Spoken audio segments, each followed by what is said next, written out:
આ બજાર જેવી એકદમ તીખી અને tasty Ratlami save. Hello friends, welcome to kitchen art.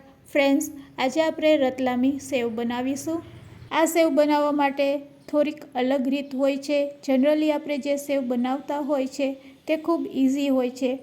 જ્યારે રતલામી સેવમાં પરફેક્ટ મસાલો જોઈએ છે અને લોટ બાંધવાની જો ટ્રીક મળી જાય તો એકદમ બજાર જેવી જ આ રતલામી સેવ બનીને રેડી થાય છે.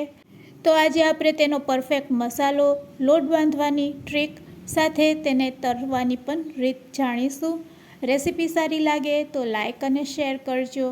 મારી ચેનલ ઉપર નવા હોય અને મારી ચેનલને હજુ સબસ્ક્રાઈબ ન કરેલ હોય તો સબસ્ક્રાઈબ કરી બાજુનું બેલ બટન દબાવવાનું ભૂલશો નહીં, જેથી કરીને તમને મારા નવા વિડીયોનું નોટિફિકેશન મળતું રહે. તો અહીંયા આપણે રતલામી સેવ બનાવવા માટે સૌપ્રથમ આપણે મસાલો બનાવીશું. મસાલો બનાવવા માટે સૌપ્રથમ અહીંયા આપણે મિક્સર જાર લેશું અને મિક્સર જારમાં મરી એડ કરશું. 1 ચમચી મરી, 1 ચમચી અજમા અને 1 ચમચી જેટલા અહીંયા આપણે લવિંગ લેશું. અહીંયા તમે લવિંગ 2 ચમચી પણ લઈ શકો છો. હવે બસ આપણે મરચાંના બી એડ કરશું. સૂકેલા મરચાંના બી અહીંયા આપણે એડ કરવાના છે અને એડ કર્યા પછી તેનો એક પાવડર બનાવવાનો છે. બસ હવે તેને આપણે સાઈડમાં રાખી દઈશું.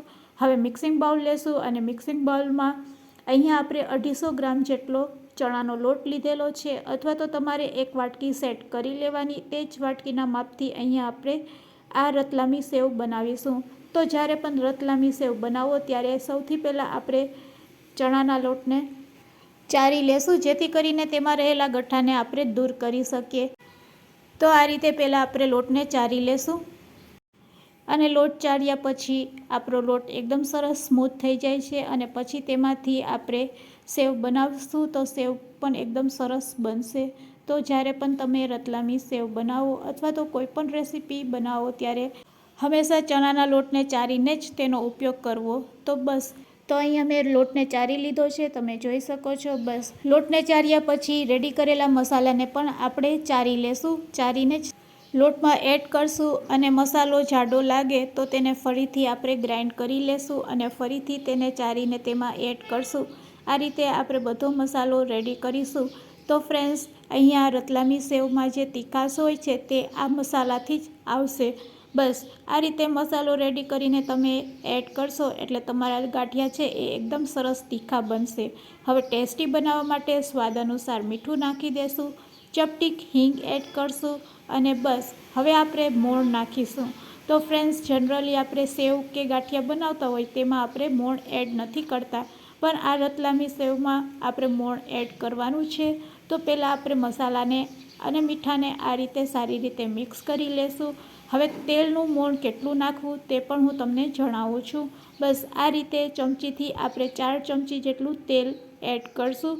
આટલા લોટમાં 4 ચમચી જેટલું તેલ ઇનફ થઈ જાય છે અને હવે બસ હાથેથી આપણે મોણ દઈ દઈશું. તો ફ્રેન્ડ્સ, અહીંયા લોટમાં વધારે તેલ ન પડી જાય તેનું ખાસ ધ્યાન રાખવાનું અને મોણ દેતી વખતે આપણું મોણ પરફેક્ટ છે કે નહીં તેને ચેક કરવા માટે આ રીતે આપણે હાથમાં લોટ લેશું. અને હવે તમે જોઈ શકો છો કે લોટમાં તેલ લાગી ગયું છે અને બિલકુલ તેલ તેલ જેવું લાગતું નથી. બસ આ રીતે જ આપણે મોણ દેવાનું હોય છે. તો અહીંયા આપણું મોણ એકદમ પરફેક્ટ છે, તમે જોઈ શકો છો. હાથમાં લોટ લઈ અને મુઠ્ઠીમાં લોટ બંધાય તેવું મોણ અહીંયા આપણે આપવાનું નથી. તો ફ્રેન્ડ્સ, આ રીતે મોણ આપ્યા પછી હવે આપણે પાણીથી લોટને બાંધી લેશું. તો પહેલાં અહીંયા આપણે એકદમ કઠણ લોટ બાંધવાનો છે. તો ફ્રેન્ડ્સ, વધારે પાણી ન પડી જાય તેનું પણ ખાસ ધ્યાન રાખવાનું. હાથમાં થોડુંક પાણી લેવાનું અને તેનો છંટકાવ કરવાનો લોટ ઉપર અને બસ પછી લોટ બાંધવાનો.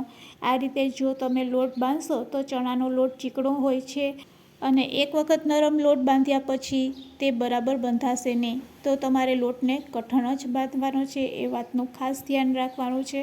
એટલે પાણી નાખતી વખતે ખાસ ધ્યાન રાખવાનું.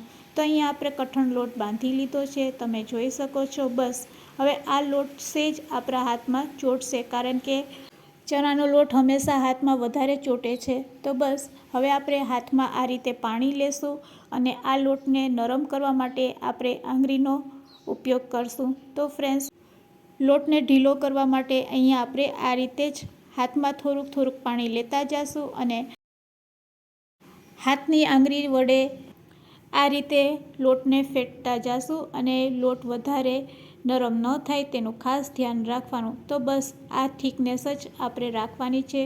તો અહીંયા આપણો લોટ રેડી છે. હવે બસ તેને આપણે સંચામાં ભરી લેશું. તો સંચામાં આ રીતે સેવ અને ગાંઠિયા પારવાની 3 થી 4 જારી આવે છે. તેમાંથી આપણે મીડિયમ સાઇઝની જારી પસંદ કરીશું અને સૌથી પહેલાં તેને તેલથી ગ્રીસ કરી લેશું અને તેને આ રીતે ફિટ કરી લેશું. હવે આપણે અંદર પણ તેલ લગાડી લેશું અને સંચાને રેડી કર્યા પછી તો અહીંયા આપણો સંચો રેડી છે. બસ તેમાં આપણે આ લોટને ભરી લેશું. તમે સ્પેચ્યુલાનો ઉપયોગ કરશો તો સહેલાઈથી લોટ આ રીતે સંચામાં ભરી શકાય છે. અને જો તમારી પાસે સ્પેચ્યુલા ન હોય તો તમે હાથેથી પણ આ રીતે સંચામાં ભરી શકો છો. અને બસ હવે ફિટ કર્યા પછી ગરમ ગરમ તેલમાં આપણે સેવ બનાવીશું. તો સેવ બનાવવા માટે અહીંયા આપણે ગેસની ફ્લેમ ચાલુ કરીશું. કઢાઈમાં તેલ ગરમ કરીશું અને તેલ ગરમ થઈ ગયું છે કે નહીં તેને આ રીતે ચેક કરી લેશું. તો અહીંયા આપણું તેલ સરસ ગરમ થઈ ગયું છે. તેલ સારું એવું ગરમ થઈ જાય એટલે ગેસની ફ્લેમ લો કરી દેવાની અને પછી આ રીતે સંચાની મદદથી આપણે સેવ પાડી લેશું. સંચાને આ રીતે થોડો હલાવશો એટલે સંચામાંથી લોટ આવતો બંધ થઈ જાય છે. અને ફ્રેન્ડ્સ, એક વાતનું ખાસ ધ્યાન રાખવાનું કે અહીંયા તમને બબલ્સ દેખાય છે. આ બબલ્સ થોડાક ઓછા થાય પછી જ આપણે ઝારાની મદદથી તેને પલટાવશું. અને હવે ગેસની ફ્લેમ આપણે મીડિયમ રાખી દેશું. તો આ સેવ તરવા માટે તેલ ના તો વધારે ગરમ હોવું જોઈએ ના તો વધારે ઠંડુ. જો વધારે તેલ ઠંડુ હશે તો ગાંઠિયામાં તેલ રહી જશે અને જો વધારે તેલ ગરમ હશે તો આપણી સેવ તો ઝડપથી પાકી જાય છે પણ અંદરથી તે કાચી રહી જાય છે. તો ફ્રેન્ડ્સ, ગેસની ફ્લેમ કેવી રાખવાની તે પણ ખાસ જાણવા જેવું છે. તો બસ અહીંયા આપણે મીડિયમ ટુ હાઈ ફ્લેમ ઉપર જ આ સેવને તળીશું. એક બાજુ સરસ તળાઈ જાય એટલે તેને ઝારાની મદદથી પલટાવી લેશું અને ઝારાથી પલટાવ્યા પછી તેને બંને બાજુ સરસ તળી લેશું.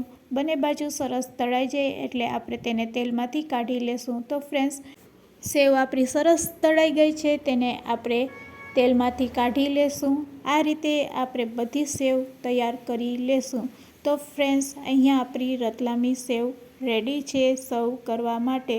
બજાર કરતાં ખૂબ જ સસ્તી અને ચોખ્ખી રતલામી સેવ તમે પણ ઘરે બનાવી શકો છો. આ સેવ બનાવવા માટે ખૂબ જ ઓછો સમય લાગે છે. વળી અહીંયા આપણે જે મરી મસાલા નાખેલા છે તેનો ટેસ્ટ ખૂબ જ સરસ આવે છે. તો ફ્રેન્ડ્સ, બજાર જેવી રતલામી સેવ રેડી છે સર્વ કરવા માટે. કેટલી ક્રિસ્પી બની છે તેનો ખ્યાલ તમને તેના અવાજથી જ આવી જશે. તો ફ્રેન્ડ્સ, તહેવાર નજીક આવી રહ્યા છે તો તમે પણ આ તહેવારમાં આ રીતે રતલામી સેવ જરૂરથી ટ્રાય કરજો. અને ફ્રેન્ડ્સ, આજની રેસીપી તમને કેવી લાગી તે મને કમેન્ટ્સમાં જરૂરથી કહેજો. અને યુઝફુલ લાગી હોય તો તમારા ફ્રેન્ડ્સ, મિત્ર અને ગ્રુપમાં શેર કરવાનું ભૂલશો નહીં. Thanks for watching. ફરી મળીશું એક નવી રેસીપી સાથે.